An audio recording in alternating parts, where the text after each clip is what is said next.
Praise the lord పిల్లలు, ఎలా ఉన్నారు? అందరూ బాగున్నారా? ప్రతిదినము దేవునితో మాట్లాడుతున్నారా? అవును, దేవునితో మాట్లాడే అంత ధన్యత ఇంక ఈ లోకంలో ఏదీ లేదు. అంత గొప్ప ధన్యత నీవు కలిగి ఉన్నావా? అనుదినము ఆయనతో మాట్లాడుట ఎంతో మంచిది. తప్పక మీ జీవితాన్ని ఆశీర్వాదకరంగా మార్చుకోవాలంటే ప్రతిదినము దేవునితో మాట్లాడే అనుభవంలోకి మీరు రావాలి. సరేనా? ఈరోజు ఒక స్టోరీ విందామా? బైబిల్లో యోసేపు అనే ఒక వ్యక్తి ఉన్నాడు. ఆ యోసేపు చాలా తండ్రికి ఇష్టమైన కుమారుడు అనమాట. తన తండ్రికి మరి 12 మంది సంతానంలో మరి 11వ కుమారుడుగా యోసేపు ఉంటా వచ్చాడు. యోసేపుకి 10 మంది అన్నలు. అయితే ఆ అన్నలకి యోసేపు అంటే అస్సలు ఇష్టం ఉండేది కాదు.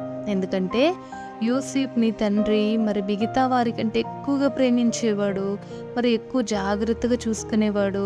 అలా ప్రతి విషయంలో మరి యోసేపుకి తన తండ్రి మరి ఒక స్పెషల్గా చూసేవాడు అనమాట. అలా చూస్తాడని చెప్పి యోసేపు వాళ్ళ అన్నలకి యోసేపు అంటే అస్సలు ఇష్టం ఉండేది కాదనమాట. కానీ తండ్రి ముందు ఏమనేవారు కాదు, మౌనంగా ఉండేవారు.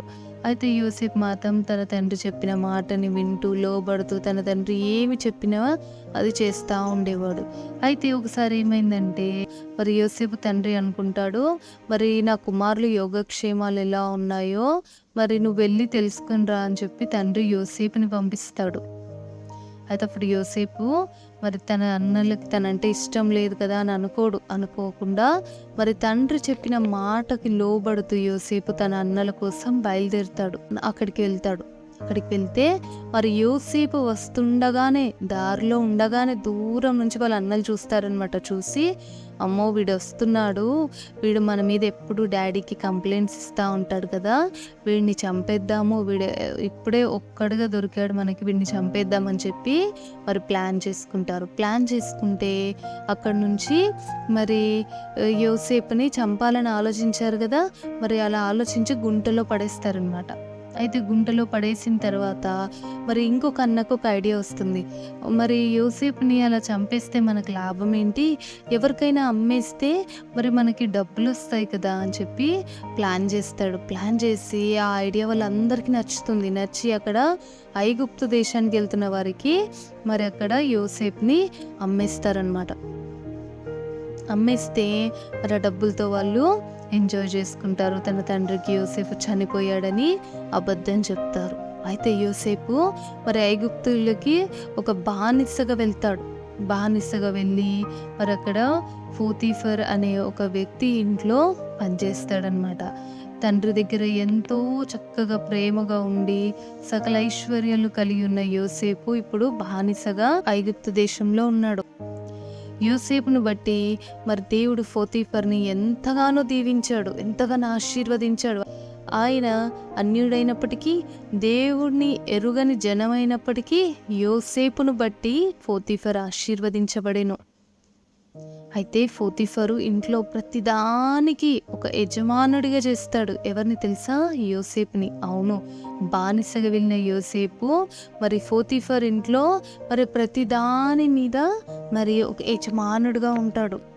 అయితే మరి అక్కడ యోసేపు శోధించబడతాడు. ఎవరి ద్వారా తెలుసా? పోతీఫర్ భార్య ద్వారా శోధింపబడి మరి అక్కడి నుంచి పారిపోయినప్పుడు తిరిగి అతను చెయ్యని తప్పుకి మరి జైల్లో ఉండాల్సిన పరిస్థితి వస్తుంది. యోసేపు జీవితం అంతా మరి ఎంతో బాధ, ఎంతో వేదన అయినప్పటికీ మరి జైల్లో ఉన్నప్పుడు తిరిగి దేవుడు యోసేపుని జ్ఞాపకం చేసుకొని మరి ఏం చేస్తాడో తెలుసా? రాజుకి కల వస్తుంది. ఆ కల భావం చెప్పడానికి మరి యోసేపుని పిలుస్తారు. అక్కడ పిలిచినప్పుడు యోసేపు ఆ భావం చెప్పినప్పుడు అది యోసేపు చెప్పిన విధంగానే జరుగుతుందన్నమాట. అప్పుడు రాజు యోసేపునే మరి ప్రధానమంత్రిగా చేయడానికి ఇష్టపడతాడు. అయితే ప్రధానమంత్రిగా ఒక గొప్ప ఉన్నతమైన స్థితిలో యోసేపు ఉండగా మరి వారి అన్నలకి కరువు వచ్చేసింది. వారున్న దేశంలో కరువును బట్టి వారు ఐగుప్తు దేశానికి వస్తారనమాట.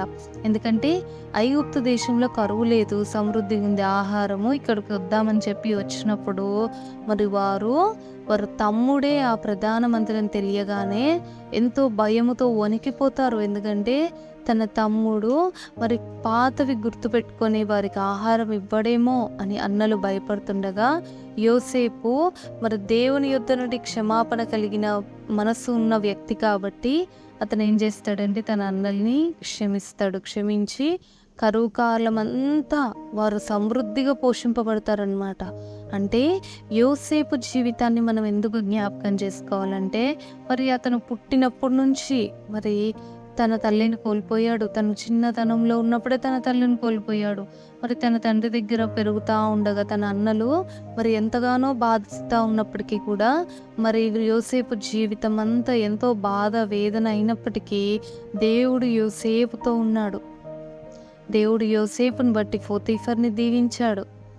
యోసేపును బట్టి మరి ఐగుప్తు దేశంలో కరువు రాకుండా దేవుడు కాపాడాడు. అంత మాత్రమే కాదు, మరి అన్నలు ద్వేషించి అమ్మివేసినా కూడా మరి యోసేపుని బట్టి అన్నలు కరువు కాలం అంతా చక్కగా పోషింపబడ్డారు. ఇదంతా ఎందుకు తెలుసా? యోసేపు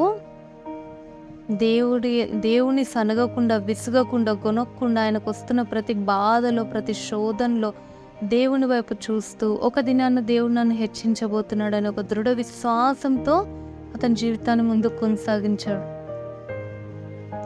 అతను ఏ పరిస్థితిలో కూడా దేవుణ్ణి సనిగినట్టు బైబిల్లో లేదు. ఆ స్థానంలో నువ్వు నేనుంటే ఎలాగుంటామో పరీక్షించుకుందామా? దేవుడు మన జీవితంలో చేసిన వాగ్దానాలు అసలు జరుగుతాయా? అసలు మన జీవితంలో వాగ్దానం నెరవేరబడతాయా అనే అనుమానం నీకుందా?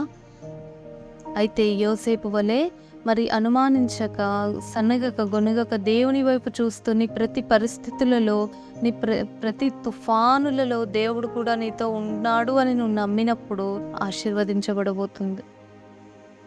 అవును, దేవుని వైపు నమ్మకంగా ఉంటే కరువు కాలం అంతా పోషించిన దేవుడు మరి కరువు కాలంలో యోసేపును మాత్రమే కాదు, యోసేపును బట్టి తన కుటుంబము, తన దేశము, తన యజమానులు సమస్తము సమృద్ధిగా ఉన్నారు, సంతోషంగా ఉన్నారు. ఏ ఒక్కరు కరువుతో ఆకలి మంటతో మరణించలేదు. ఎందుకంటే దేవుడు దీవించిన యోసేపు అక్కడున్నాడు. మరి మనం కూడా దేవుని వైపు చూసి దేవుని మీద ఆధారపడినప్పుడు, మరి దేవుడు మనం దీవించినప్పుడు మనని బట్టి మన చుట్టూ పరిస్థితులన్నీ ఆశీర్వాదకరంగా మారుతాయి. అందుకు యోసేపే ఒక నిదర్శనం. మనం కూడా మరి యోసేపు వలె దేవుని వైపు చూస్తూ నమ్మకంగా మరి ఆయన మన జీవితంలో జరిగించబోయే గొప్ప కార్యాల కొరకు ఎదురు చూద్దామా? ప్రార్థన చేసుకుందామా? పరిశుద్ధమైన తండ్రి, నమ్మకమైన దేవా, మీకే వందనాలు ప్రభువా.